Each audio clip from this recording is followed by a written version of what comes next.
The Colorado Department of Corrections is responsible for rehabilitating thousands of sex offenders while they're behind bars. A 6-month investigation by 9 Wants to Know uncovered a troubled system where most sex offenders were not even allowed into the prison treatment program.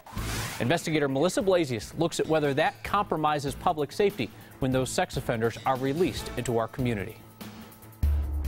A stranger stalked my roommate and I for about a week. Kimberly Weeks was a 20-year-old student at UNC. He broke in through my apartment window, held me there for 2 hours and sexually assaulted me. Ronnie Piros was caught, sentenced to 12 years to life. He's classified as a lifetime sex offender, and state law mandates offenders like him must stay in prison until they get specialized sex offender treatment. Victims will tell you that if treatment's the way to help ensure that this won't happen again to anyone else, then that's what they're most interested in. There are 5,000 convicted sex offenders currently in Colorado prisons. That's enough to fill every seat in this giant theater. But the number of prisoners who complete sex offender treatment in prison is about 100 a year, enough to fill up just this one small section. We're conducting video interviews. At parole hearings last month, 9 Wants to Know listened to inmates. Do you think you need sexual offender treatment? Yes. Okay.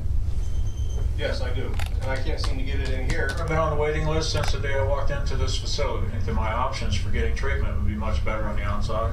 Both these men, repeat child molesters who do not have lifetime sentences. Eventually, they must be paroled to the community, even if they have not received treatment. It's scary, it's anxiety producing for victims. What's to stop them from doing it again? They're not going to understand that these actions are not okay. They're just going to create more victims. Treatment programs likely improve public safety, according to a 2002 study. Colorado sex offenders who attended were more successful on parole and remained arrest-free longer. But a 9 Wants to Know analysis of prison data from the last 5 years finds when sex offenders get parole, just 1 out of every 15 releases represents someone who got sex offender treatment while in prison. I'm actually quite happy and satisfied with the treatment program. Kelly Wasco, the Executive Deputy Director of Corrections, says DOC's trying to expand the in-prison program, but she admits it's hard to find enough therapists. Not many people graduate from college and say, I want to go work for the Department of Corrections. Wasco also says that offenders can get the same kind of treatment while out on parole. But that also means they're put on the streets before treatment starts. Are you concerned at all that people are getting less treatment being turned out on the streets, that they're going to commit new offenses? Sex offenses. New sex offenses, yes. Because, I mean, we have a list of a number of people who have. There's not a list that have committed new sex offenses. We have offenders who have released who have committed new offenses, but they're not sex offenses. Apparently, nobody told her about Joseph Ruse. Charged with molesting a child in 1999, he got a 2-to-life sentence. Paroled in 2012, he was caught amassing child porn just months later. There's also Robert Beauchamp, Damian Perez, Donald Riley. I can think of a number of cases over just the past year alone where individuals were sentenced, were receiving treatment, reoffended on multiple children, or even on one child. The sex offender recidivism rate is clearly not 0.